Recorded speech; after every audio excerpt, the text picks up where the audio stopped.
एक लख पुत्र सवा लख नाती, ते ही रावण घर दिया न बाती। रावण के 1 लाख पुत्र थे और 1.25 लाख नाती पोते थे, पर जब अंत समय आया तो सब खत्म हो गए, कोई नहीं था।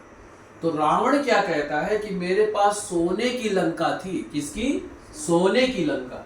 यहाँ हमारे को सोने की अंगूठी मिल जाए बड़े खुश होते हैं, एक कंगन मिल जाए या हार मिल जाए कहते सोने का है, और जिसका पूरा महल ही सोने का हो, सोचो कितनी बड़ी बात होगी। इतना बड़ा परिवार, इतना धन धान्य से संपन्न, सब कुछ। रावण ने कहा इतना सब कुछ होने के बावजूद में एक चीज से मैं हार गया। क्या? मेरे साथ मेरा भाई नहीं था, तेरे साथ तेरा भाई है, इसलिए राम जीत गया, मैं हार गया। तो इससे हमें क्या सीख मिलती है? परिवार को एकजुट रखो, परिवार में कभी वैमनस्यता मत रखो, क्योंकि आज हम हैं कल नहीं रहेंगे, कल हमारी यादें रहेंगी। दूसरी बात, तो इसीलिए कहते हैं जब व्यक्ति का शरीर छूट जाता है वो परम आनंद का स्वरूप होता है। उसके जो आपकी शत्रुता मित्रता, जो चीजें जब तक शरीर था तब तक था, उसके बाद में वो अपनी यात्रा कर रहा है। अपनी यात्रा कैसे कर रहा है? वो जीव कहता है कि यहां तक पहुंचाने वालों तुम्हारा शुक्रिया। शमशान घाट तक वो जीव कहता है, जब उसकी डेथ बॉडी जाती है तो वो जो आत्मा कहती है कि यहाँ तक पहुंचाने वालों तुम्हारा शुक्रिया, आगे का रास्ता हम स्वयं तय करेंगे, हम आगे स्वयं जाएंगे। अब जो शत्रुता मित्रता है, जो दुश्मनी है, जो सब कुछ है, वो सब कुछ यहीं पे रह गया, वो अपनी यात्रा पे चल पड़ा। अब उसके साथ जाता क्या है? उसके साथ में सिर्फ उसका कर्म जाता है, ना उसका पैसा जाता है, ना उसका परिवार जाता है। तो उसने जैसा कर्म किया है भगवान उसको वैसी योनि में भेजते हैं और वैसा कर्म करवाते हैं, और कर्म का क्षय कभी नहीं होता है। अर्थात जो आपने पाप या पुण्य किया उसको भोगना पड़ेगा, और आपको ही भोगना पड़ेगा, दूसरा कोई नहीं आएगा भोगने। ना आपकी पत्नी आएगी, ना आपका बेटा आएगा, ना आपकी बेटी आएगी, ना आपका पड़ोसी आएगा, ना आपका रिश्तेदार, कोई भी नहीं आएगा। वो सिर्फ और सिर्फ आपको ही भोगना पड़ेगा। इसीलिए व्यक्ति को अच्छे कर्म करने चाहिए, कर्म का क्षय कभी नहीं होता है।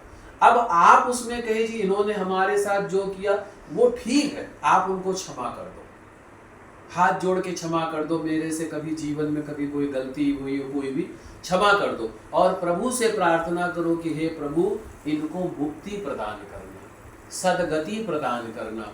ऐसी जो है अपने बड़ों के प्रति भाव रखना चाहिए। और उनका जब हम तिथि आती है, श्राद्ध चल रहा है, आज सप्तमी तिथि है, तिथि के दिन ब्राह्मण के द्वारा वो वायु रूप में आते हैं, तो उनका बढ़िया तरीके से पूजन करो, सब कुछ। अब ये श्राद्ध की पद्धति भी बताता हूँ क्या है। जो आजकल लोग श्राद्ध करते हैं वो गलत तरीके से करते हैं। करने का क्या, जब ब्राह्मण देवता आए घर में, सबसे पहले सब लोग उनको जो है अभिवादन करो। अभिवादन अर्थात पैर छू के आशीर्वाद लो। फिर आने के बाद में उनको जल दो 1 गिलास पीने को। ये नहीं कि आते ही सीधा ड्यूटी पे लगा दो, नहीं, जल देने के बाद 1 मिनट उनको सुस्ताने दो। फिर बड़ा सा परात लेकर के उनका पैर धो बढ़िया तरीके से। जैसे पैर धोना, कैसे पैर धोना चाहिए? जैसे केवट ने राम जी के पैर धोए थे, बढ़िया से रगड़ रगड़ के। फिर वो जो जल है उस जल का छींटा पूरे घर में करो। पूरे घर में करने के बाद में वो जल किसी वृक्ष में डाल दो। दूसरा, श्रीमद् भागवत गीता का पूरा 18 अध्याय पाठ करवाओ। अब अगर मान लो आपके पास समय नहीं है, व्यवस्था नहीं है, तो संकल्प दे दो पंडित जी हमारे बड़ों के नाम से ये श्रीमद् भागवत गीता का पाठ आप कर दीजिएगा, उसकी सेवा दे दो, नहीं तो घर पे कराओ अगर समय है तो।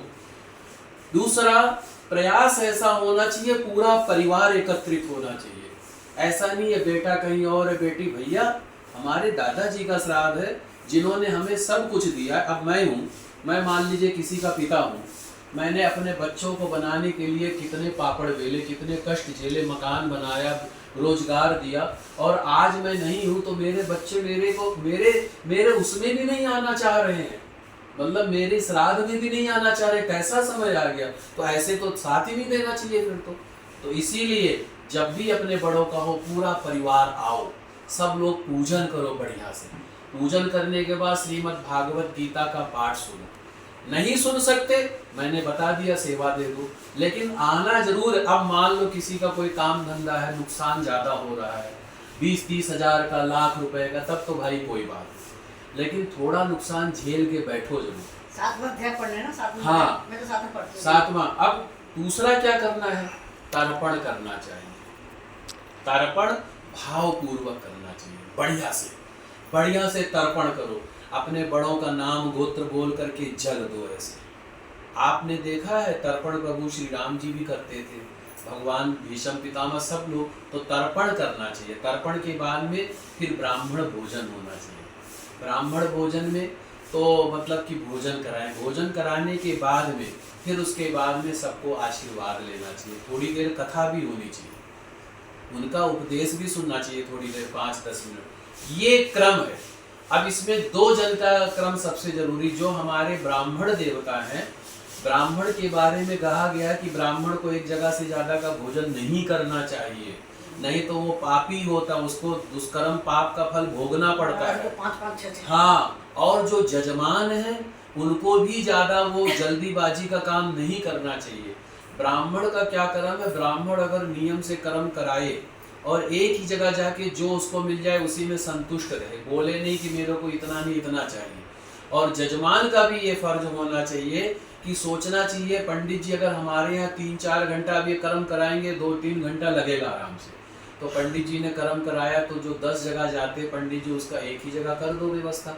और कौन सा आप रोज रोज करते हो, साल में एक ही बार तो करते हो आप। तो ये क्रम होता है श्राद्ध का। तो उस दिन जैसे हम करते हैं तो उनका आशीर्वाद हमें मिलता है, और वो अपना आशीर्वाद दे करके हमें जो है हमारे कामकाज में बरकत होती है, हमारे परिवार का स्वास्थ्य सभी का अच्छा रहता है, हमारे बच्चों का कैरियर बहुत अच्छा बनता है, हमारे बच्चों का शादी विवाह टाइम पे हो जाता है, हमारे को धन धान्य अपने आप कहीं से आ जाता है। अब एक बात कह के अपनी बात को समाप्त करूंगा। पितृदोष कहते हैं, हम लोग कहते हैं ना पितृदोष। पितृदोष क्या है वास्तव में? किसी की भी कुंडली आती, कहती जी आपकी कुंडली में पितृदोष आ रहा है, मेरी भी कुंडली में है। अब ये पितृदोष होता क्यों है? अब जैसे कहते हैं हमने तो अपने बड़ों की खूब सेवा की, फिर हमारे कुंडली में पितृदोष कैसे आया?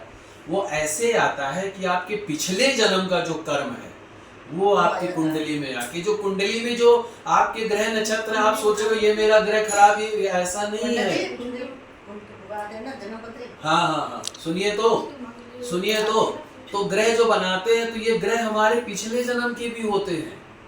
जैसे कि कोई ग्रह अच्छा है, कोई ग्रह बुरा है। तो इसमें क्या होता है, पितृदोष ऐसा होता है। पहला तो पितृदोष होता है, जैसे हमारे कोई बड़े बुजुर्ग हैं, उनका आपने अच्छे से कर्म नहीं किया, टालने वाला कर्म किया, तो उनकी आत्मा की मुक्ति हुई नहीं, तो वो प्रेत के रूप में आ गए। ऐसे ही कोई एक्सीडेंट में मर गया, कोई आग से जल के मर गया, कोई जो है अचानक हार्ट अटैक आ गया, मर गया, आपने उसकी गति तो की नहीं ठीक से। ऐसे लोगों के लिए श्रीमद् भागवत कथा का पाठ करवाना चाहिए, जिनकी अकाल मौत होती है। उसके अलावा कोई और दूसरा कर्म नहीं है। अब जी एक तो ये हो गया पितृदोष। दूसरा पितृदोष का बताता हूँ। जैसे कई लोग कहते हैं हमने अपने बड़ों की खूब सेवा की, वो भी मुझसे बहुत प्यार करते थे, हम भी उनसे बहुत प्यार करते थे, तो हमसे वो कैसे नाराज हो गए? तो ऐसे नाराज हो गए जैसे कि जब किसी की मृत्यु होती है तो उसका सबसे पहले क्या कहते हैं, बिस्तर हटाओ, कपड़े हटाओ। पर कोई ये कहता है कि उनका जो है मकान का कागज हटाओ, जेवर हटाओ, वो तो पहले समेट के रख लेते हैं, पैसे पहले रख लेते हैं, खाली जो दिखने का खराब। कहते आत्मा उसी में, अच्छा आत्मा उसी में आती है, ये किसने कह दिया? आत्मा उसमें आती जिसमें उसको बहुत ज्यादा लगाव होता है, और बहुत ज्यादा लगाव आदमी को पैसों से होता है, गहनों से होता है, मकान के कागज से होता है। तो आत्मा तो उसमें आएगी ना, पहले उसमें थोड़ी जाएगी। पर लोगों की भूल है, वो कहती जी उसमें आ गई। तो ऐसा नहीं है। अब उसमें क्या है जी, हम जब अपने बड़ों की संपत्ति खुशी खुशी स्वीकार कर लेते हैं, सेवा करे ना करे, पर उनकी संपत्ति हम बड़े भाव से रखते, जी हमारी संपत्ति, मेरे बाप की संपत्ति मेरी, तो वो बड़े भाव से स्वीकार करते हैं। पर उनका जो पाप पुण्य का लेखा जोखा वो कौन भोगेगा? वो भी तो संतान को ही भोगना पड़ता है, संतान को ही भोगना पड़ता है। जो कर्म का पाप पुण्य है, जब आप किसी, अब मेरे से कोई 50,000 रुपया लेगा तो फिर क्या कोई ऐसे थोड़ी, मेरा तो पाप का भी उसमें कुछ अंश होगा भाई। कहीं पूजा पाठ करने जा रहा हूँ, कोई ग्रह का उतारा भी करके दे रहा है, कोई इधर उधर किया कराया भी दे रहा है, तो वो कैसे मान लूँ कि वो पवित्र है। ऐसे ही जो धन कमाया जाता है, तो धन कमाने में थोड़ी सी बेईमानी जरूर होती है, जरूर होती है। अब वो बेईमानी का अंश कौन भोगेगा? बच्चे ही तो भोगेंगे। तो इसीलिए पितृदोष आता है। तो उसके लिए क्या करना चाहिए? पितृदोष निवारण के लिए क्या करना चाहिए? पितृ गायत्री का एक मंत्र होता है, ओम देवताभ्या पितृभ्यस्य महायोगिभ्य एव च नमः स्वधायै स्वाहायै नित्यमेव नमो नमः। 1.25 लाख पितृ गायत्री मंत्र का पाठ करवाना चाहिए।